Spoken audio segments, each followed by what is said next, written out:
ஒரு இன்ச்சுனா அது இவ்வளோதான் நம்மளால வந்து கையை வச்சு கூட சொல்ல முடியும், இல்லை ஒரு பொருளை வச்சு கூட அளவு காட்ட முடியும். ஓகேங்களா? ஆனால் ஒரு செகண்ட்னா அது இவ்வளோ நேரம் தான் அப்படின்னு நம்மளால எப்படி சொல்ல முடியும்? ஏன்னா அது உருவம் இல்லாத ஒரு பொருள். ஸோ இப்படி மாதிரி இருக்க ஒன்றுக்கு எப்படி சயின்டிஸ்ட்ல வந்து அக்யூரேட்டா இதான் ஒரு செகண்ட்னு சொல்றாங்க. ஸோ இதை அக்யூரேட்டா மெஷர் பண்றதுக்கு நம்மளுக்கு இயற்கையாகவே வந்து டைமே மாறாத ஒரு நிகழ்வு நம்மளுக்கு தேவை. அதுக்கு சயின்டிஸ்ட் சூஸ் பண்ணதான் வந்து cesium-133 அப்படின்ற ஒரு ஆட்டம். இந்த ஆட்டமுக்கு என்ன ஸ்பெஷாலிட்டினா, இது வந்து ஃப்ரீக்வெண்டா வைப்ரேட் பண்ணிக்கிட்டே இருக்கும். அதுவும் கரெக்டா ஒரு ஒரு கேப் விட்டு. ஓகேங்களா? அது வைப்ரேட் பண்ற அந்த கேப் வந்து மாறாது.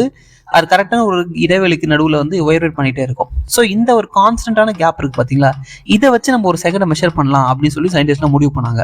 இந்த cesium-133 ஆட்டம் வந்து 9,192,631,770 டைம்ஸ் வைப்ரேட் பண்ணுச்சுன்னா அதான் 1 செகண்ட் அப்படின்னு சொல்லி சயின்டிஸ்ட் வந்து SI யூனிட், அதாவது இன்டர்நேஷனல் ஸ்டாண்டர்ட்ஸ்ல வந்து எழுதி வச்சிருக்காங்க.